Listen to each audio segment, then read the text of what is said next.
Hmm.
Hmm.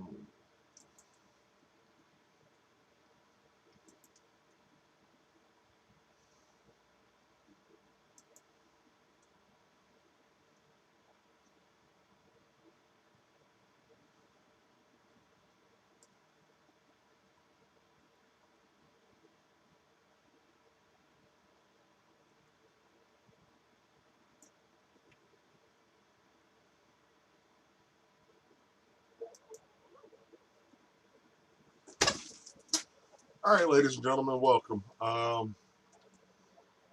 gonna start. We'll start right now instead of 6 minutes. Who's in the room?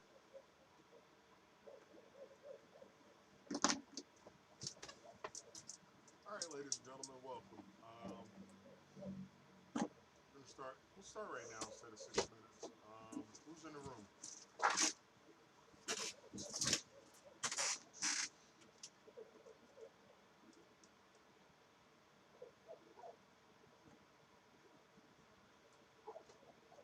Okay.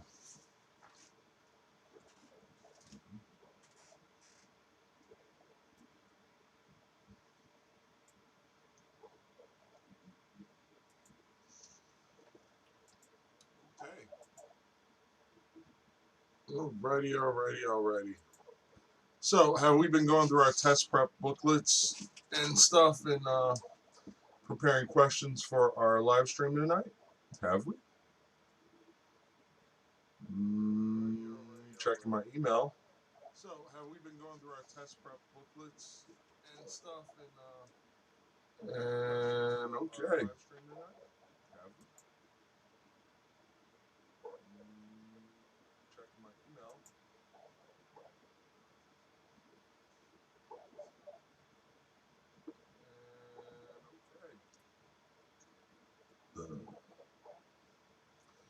Okay. This first question it's kind of like a fill in the blank question. And before I kind of go in, just making a little adjustment there. Before I go into, it's kind of like a fill in the blank question. And let me see if I can. Before I present this, it's a fill in the blank, and it is saying the blank.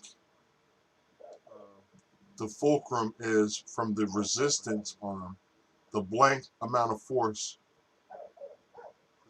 that is required to lift the weight, and the resistance arm will travel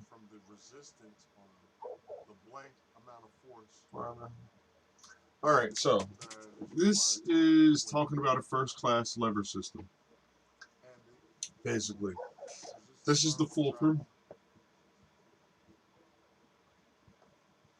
Fulcrum, and it's like a seesaw. A seesaw is the best representation that I could give you for an example of a first-class lever system. Now,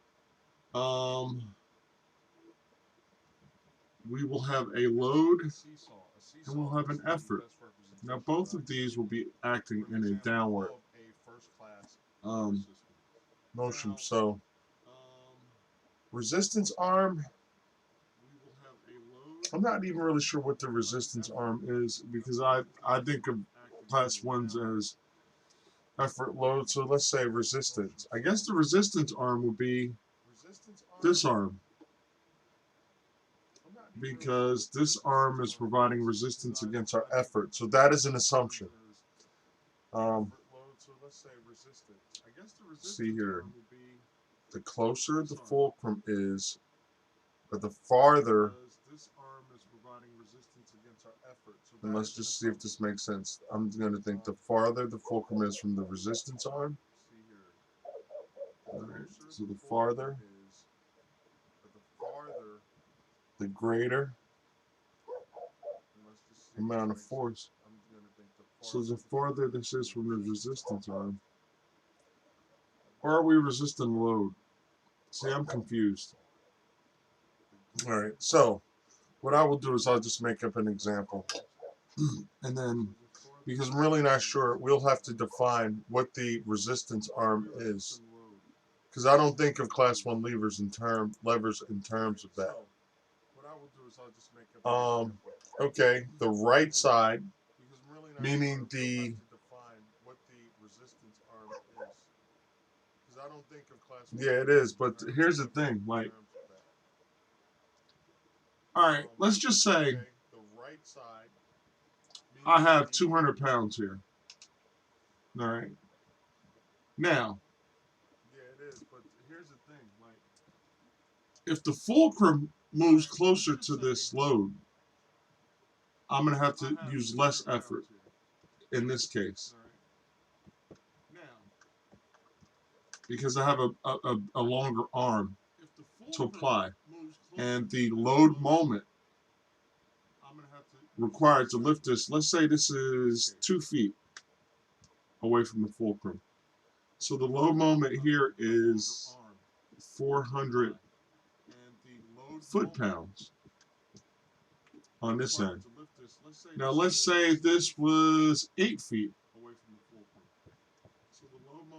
Then all I would need is 50 pounds of force exerted downward to lift this 200. So that's how I think in terms of the first-class lever systems. All right. The closer, the more arm that you have, the less effort is going to be required. Now, if you don't believe that, then let's take a look at, let's say if I place this, added 2 feet here, so this is 4 feet now, which would make this 6 feet on this end.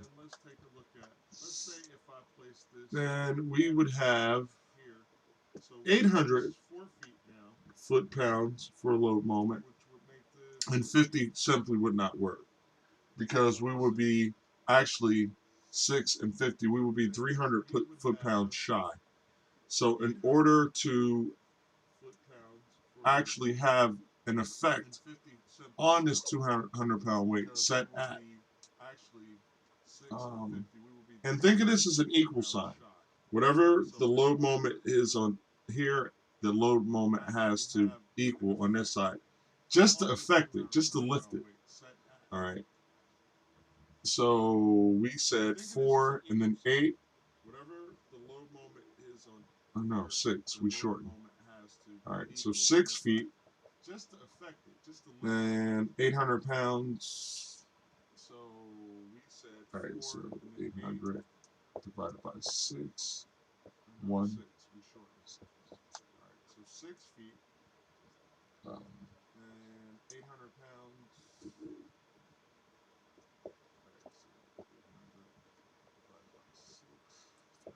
All right, so we would need at least 133 pounds of effort. But you saw from the example before, 50 pounds. We have 50 pounds, but the fulcrum was a lot closer to the load, and it widened the arm.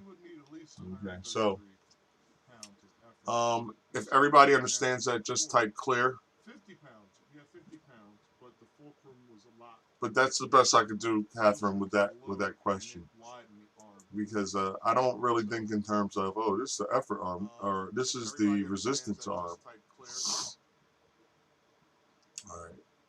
Let's see.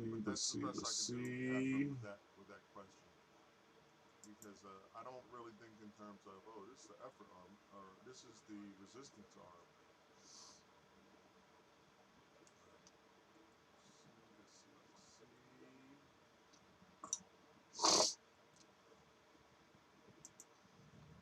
Next question.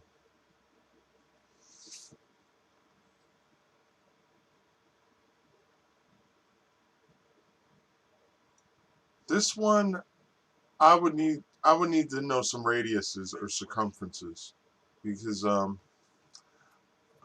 basically it's a pulley question, but they're really not giving you the sizes. I would need to know some radiuses or circumferences, because basically it's a pulley question. Let's see another questions. Feel free to send questions at kienothomas@gmail.com, guys. Okay,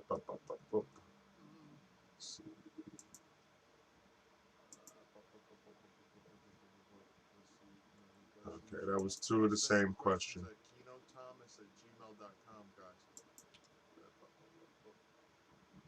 Same size.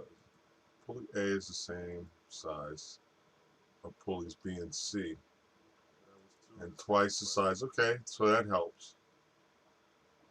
For each revolution made by pulley C, how many revolutions? Twice as many. It's twice as many, because they're in the same belt system.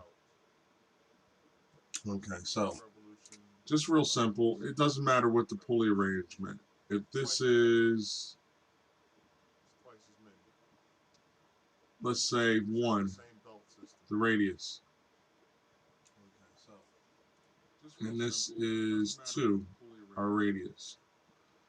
All right, this is 1/2 the circumference of the circle, and they're still on the same belt system. So basically what's happening is this is going to work twice as hard to compensate for the single revolutions that this one makes. So yeah, I was like, they didn't give me radius or anything like that, but they did define twice as many. The answer is closer, greater, higher. Okay, I didn't really see any multiple choices in there. Okay, closer, greater, higher. Okay, you're referring back to the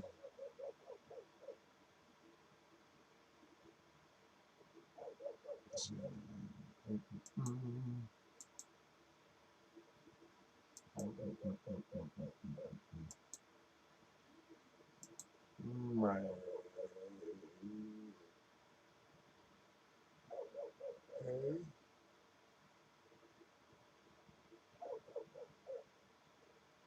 Pulley A is the same size of pulley B. Yeah, it's in small print.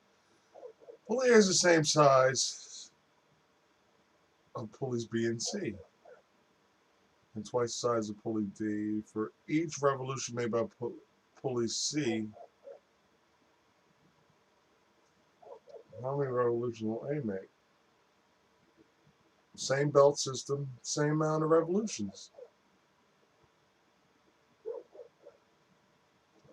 Counterclockwise. And clockwise in the same direction. Alright. Did that make sense to you, Catherine? I would say the same.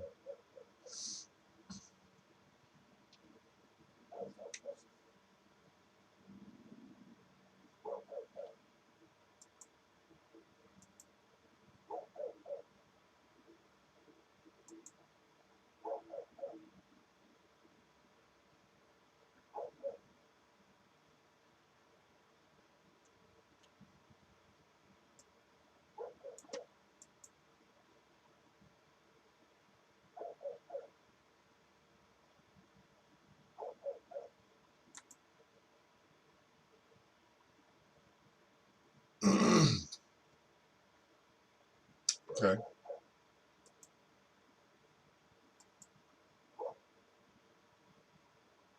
Mm.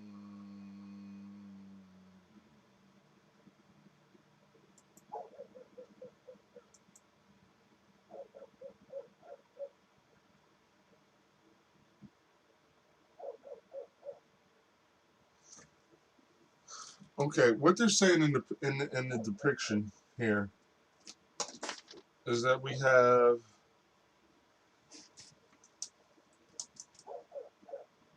pulley A, pulley C, D is here, and you have B here. So what we have is a belt system coming off of D, coming around A,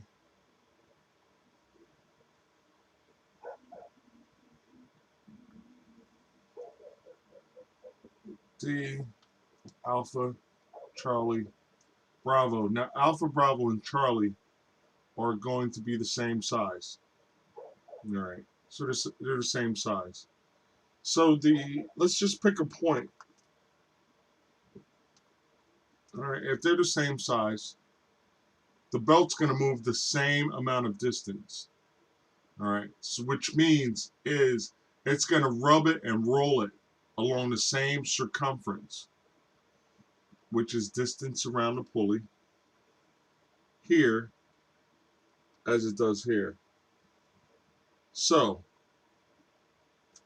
if this makes one revolution, this is going to make the one revolution. This is going to make the one revolution as well. And this in the question, it says, I know it's not really to scale, but this is half the size of these pulleys. So this one will do 2 revolutions because it is half the size.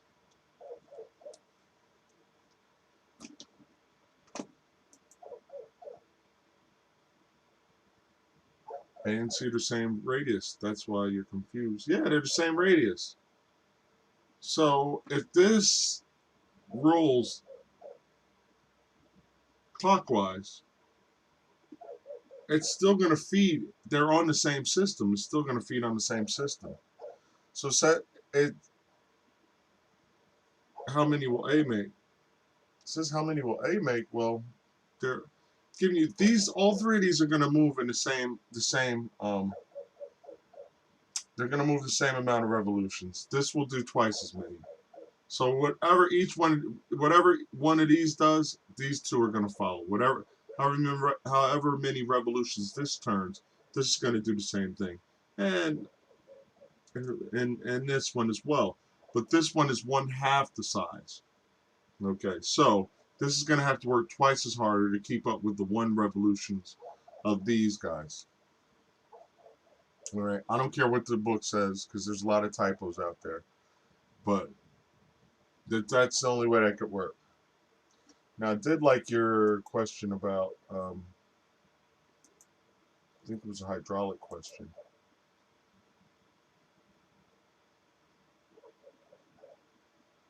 That's not it.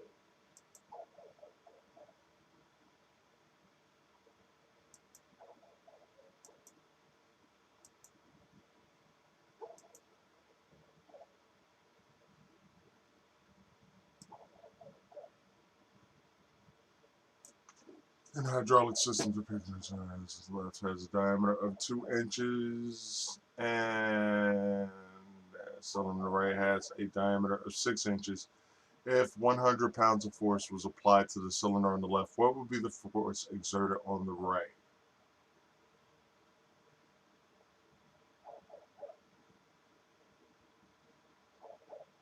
Volume equals area times height.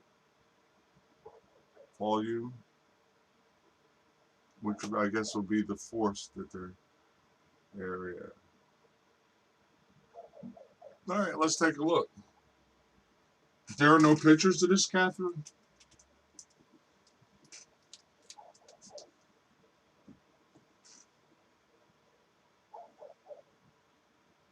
2 inches, 6 inches. It's a diameter. Hmm.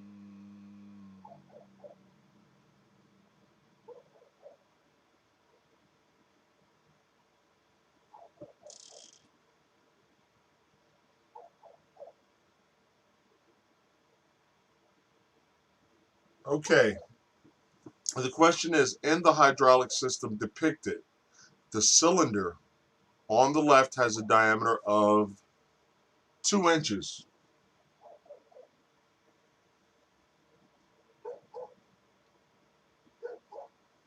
And the cylinder on the right has a diameter of 6 inches.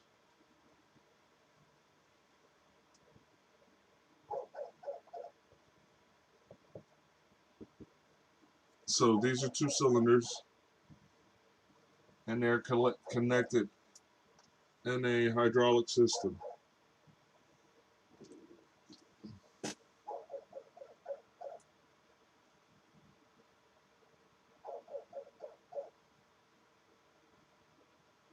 And they're saying if 100 pounds of force was applied to the cylinder on the left,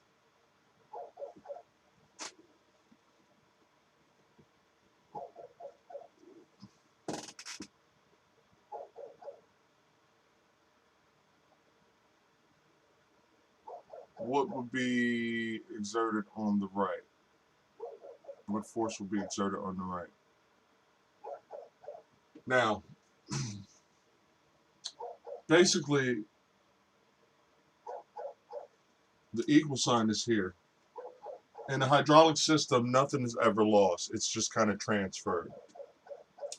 So, we do have, well, let me just play with something here. Area, the volume in the hydraulic system equals the area of the cylinder times the height moved. And they're really not giving us a height that's moved. They're just giving us pounds exerted. So what I would resort to is trying to look at the area. All right. And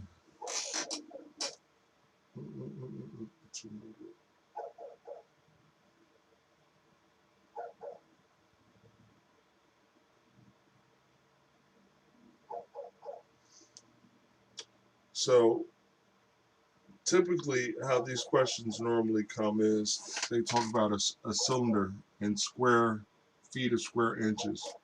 So not so much in so this would probably be like 2 square feet and then 6 square inches, and then they would say that this one, not necessarily pounds, but it was depressed a certain amount of inches, the cylinder, or how many inches would it be to raise. So what I'm going to do, what I would do in this question, because I typically don't work with questions like that, it's more inches, raising the bigger piston or something like that. So I would just basically stay with, I keep it proportionate. 2 inches times 100 pounds would be 200 inch pounds, LBS. And then I would take 200, divide by 6. And it's probably the 33.3.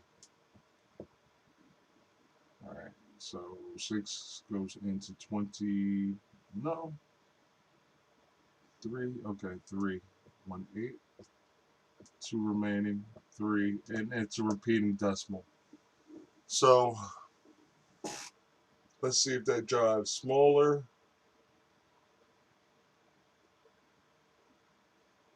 Yeah, I'll go with that. Because another thing too, remember this is an equal sign.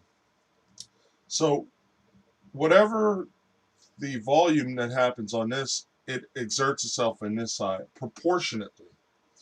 So if I exerted 100 pounds of force on a 2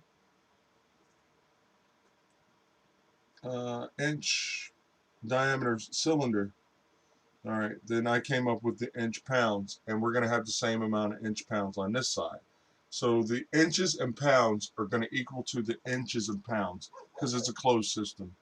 So the thing is that 2 times 100 is going to have to be equal to 6 times 33.3.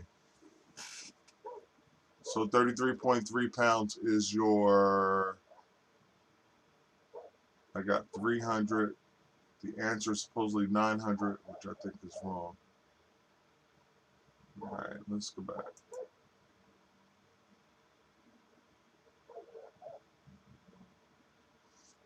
No, it can't be. That's a closed system.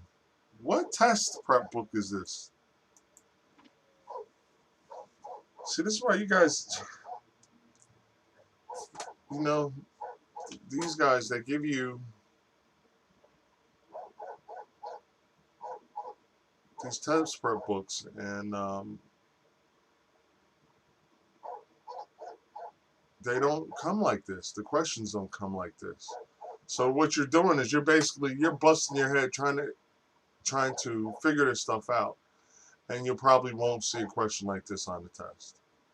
It will be more functional. Like, okay, if I have a 2 square foot or square inch cylinder on this side and a 6 square inch cylinder on the other side, or 2 by 2, which is 4, and 6 by 6, which is 36. And then it's like, how much would I have to depress? How many inches would I have to depress the smaller cylinder? How much will I have to move to raise the bigger one? So this is like, but the thing, no matter what, it's all going to be in proportion because you're in a closed system. So, I mean, I would go with 33.3. I don't know what your answer is giving you in that test prep booklet. Okay. Yeah, but a lot of these books have a lot of mistakes. You know what I'm saying? And nobody cares. The publishers don't care. You know, because you take the test and then it's like, oh, I didn't score what I wanted to score. There must be something wrong with me. Like, okay. You know what I'm saying? Not that they made a mistake in publishing. Not that their editor screwed up. It's got to be you. So, I don't know. Checking the email. I don't know why you guys are not posting more questions. I mean, you shouldn't be here. If you understand everything you look at in your test prep book, and you absolutely have no questions, then you shouldn't even be here. But nobody's really posting questions like that. You know, except Catherine. And, nobody's charged you anything. And the thing is, don't feel like you're stupid. I don't care how simple the question is. Don't, send it to my email and just say anonymous. If you feel like, oh, this is a stupid question, everybody in the room is going to think I'm stupid, then you can email me from your email, but just put no name. So I'll be like, okay, they don't want me to name the name of the person that's presenting the question. And that's fine. I'm not here. I'm here to help. Really, I am. I'm here to help. That's why I do this. I could be having some hot wings right now, and, looking at some cute women right now, having a beer or something. So, I mean, dude, this is a free forum. Come here, bring your questions, look through the books. If you see something you don't understand, this is where you bring it. So we can all look at it. You know what I'm saying? And if you feel like it's a stupid question, I'm not going to judge you. Be like, man, you slow. I'm not going to do that. I'm here to help. I'm here to turn the light on in the room. Okay, so, come on, kick those questions out. We got 9 minutes, and then we go to the live chat. Or maybe you guys are saving all your energy for the live chat. Or Google chat. Let's get the terminology right. So maybe you're saving all your energy for the Google chat. And that's okay, too. But,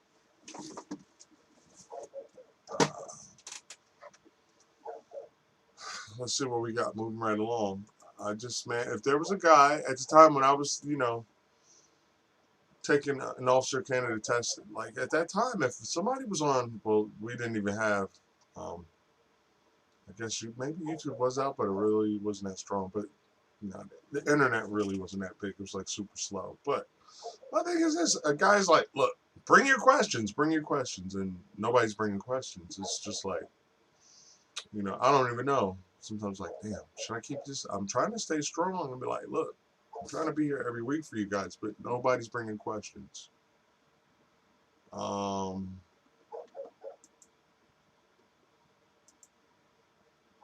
right.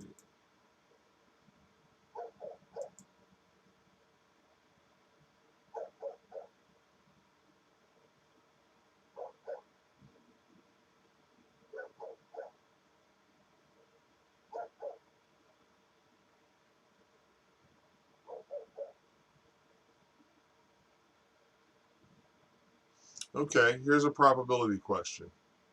All right, I'll read it aloud. A cash box, and as when we do word problems, this is how you would do it on your scratch paper as you're taking a test. All right, a cash box contains a certain number of coins. So I write a box like that. Because I do these line by line. Of which 63 are dimes. I put a dime. A D for dime. 36 are nickels.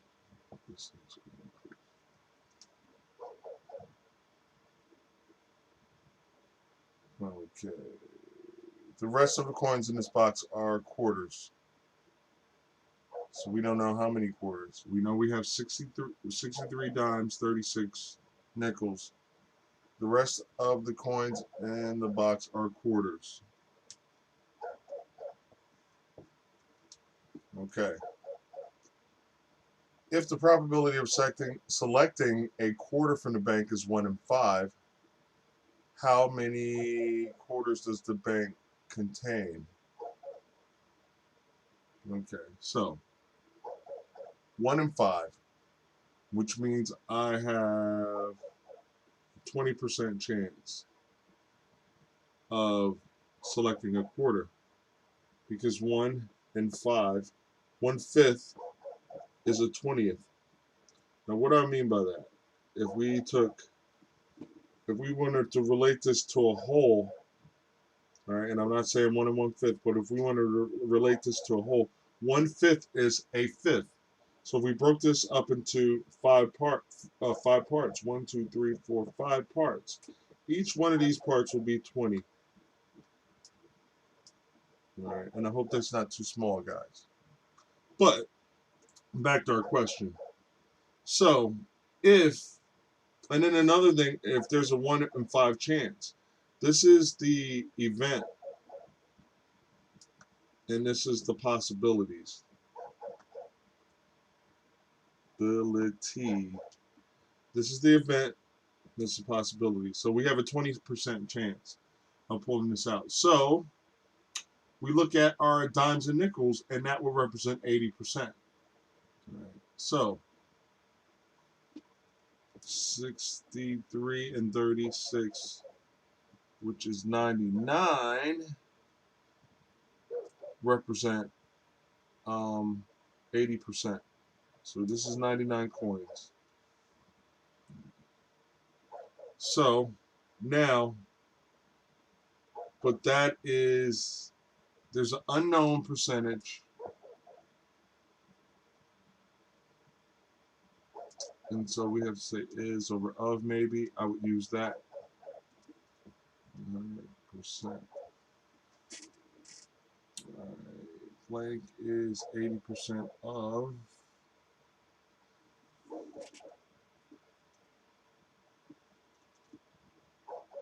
99 coins is 80%. I use my is over of formula. And then, will that help me though? Yeah, 99 will be 80% of the total number of coins. So 80, and what I'm doing is cross multiplying and dividing. So 99 times 100 is 9,900. and we're going to divide by 80, but I'm not going to deal with all this mess because I would chop a 0 off, and I'll get the same result if I 990. 110, 110 coin. So we have 110. I believe we have 110 coins. So let me see. 110. 80%, so 20%. 10, 11 coins. Okay.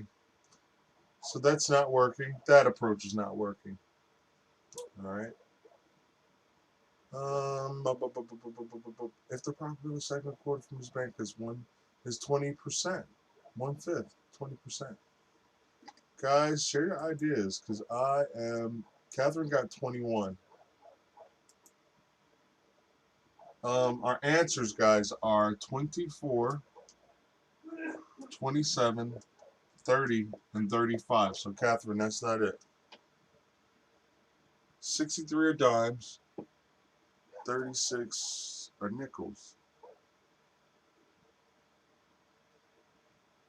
So now, at this point, my approach did not work.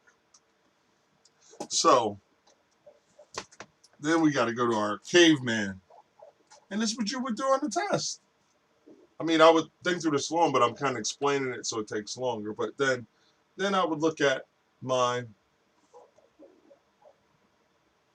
total numbers. Okay, so 24 would be the event, right? So we have to understand this is 99, so it's pretty easy. So in this case, we would have 123 coins. In this case, we would have 126 coins. In this case, we would have 129 coins. And in this case, we would have 34 coins. All right. So now we got to just go into a survival mode because 99 plus 123 is 20.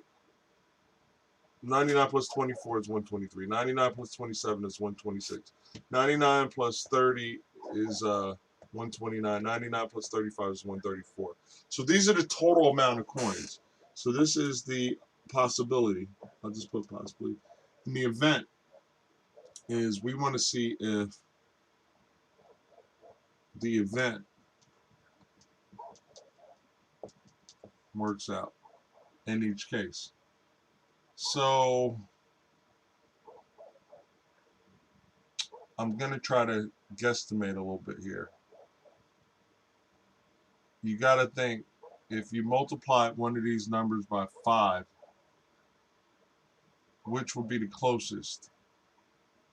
Because 1/5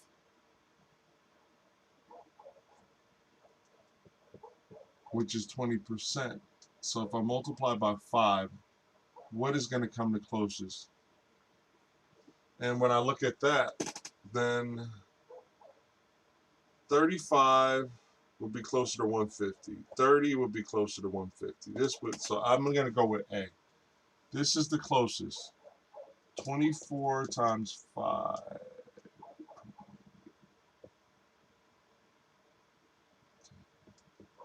It's around 120. So that is the closest. That is the closest you would come. Stephen, what did they say the answer is? I'm just curious. I went with 24 as well, Catherine.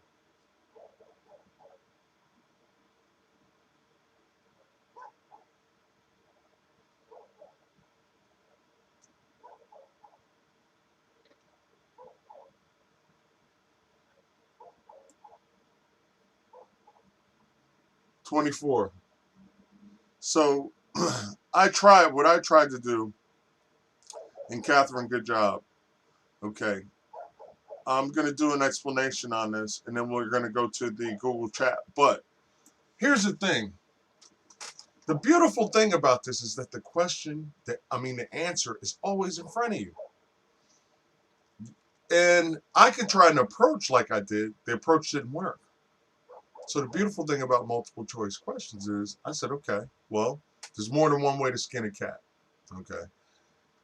So basically, when I looked at initially how I looked at it was I took the total number and I said, boom. I said, all right, 63 and 36 is 99, and then I had said that is if we have a 1 in 5 chance or 20% chance of getting a quarter, then I know in probability the top part of the numerator is the event, and then the bottom part of the numerator is the total number of possibilities, which is 1/5 or 20%. So what I did was I set 99 to 80%. Okay, but with the is over of formula,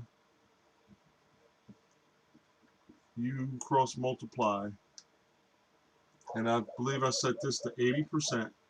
And what I did was I took 99 times 100% and divided by 8. And I even forget which number I came up with, but it did not come out to be one of these answers. So then I said, okay, that doesn't work.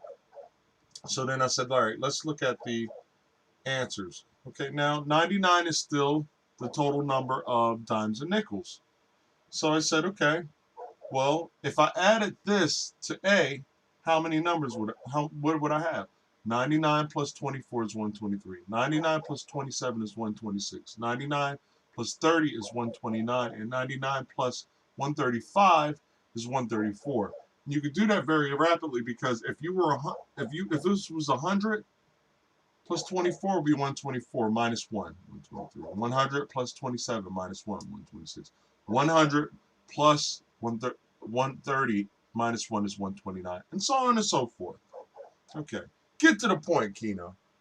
So, after looking at that, after careful examination,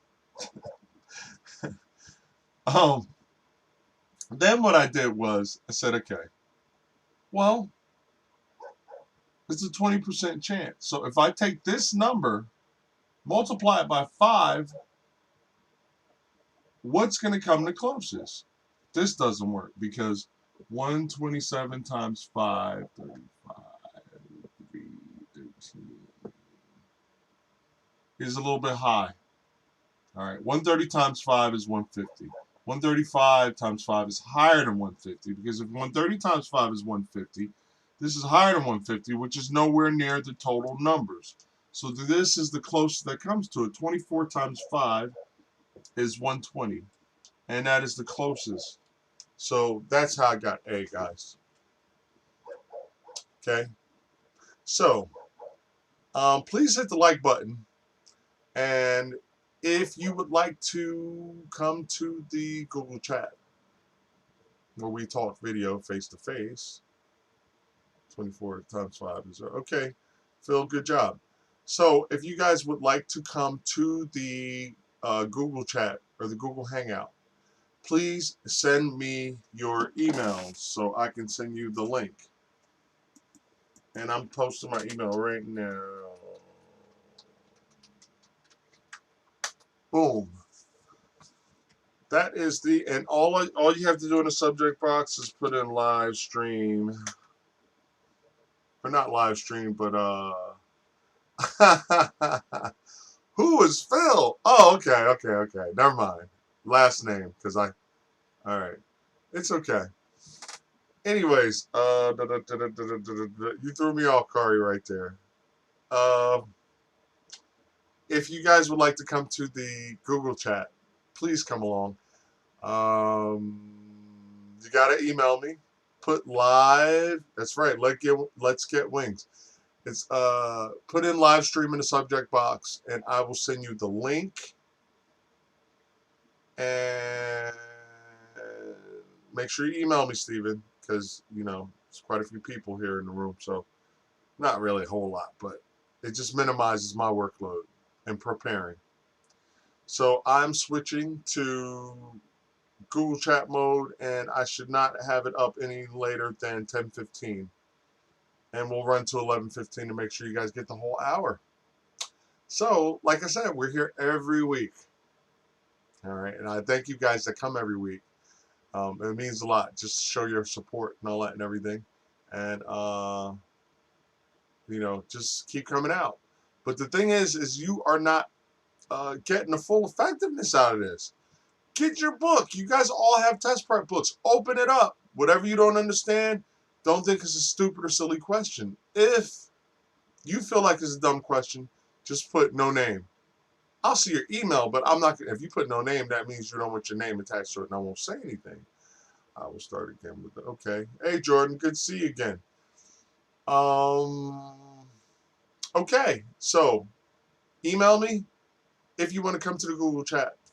And if we get into the Google chat and you come late, because I always get 2 or 3 people to go, oh man, I missed it. Or at 10:30, they'll be like, is it still going on? And it is still going on. So for the latecomers,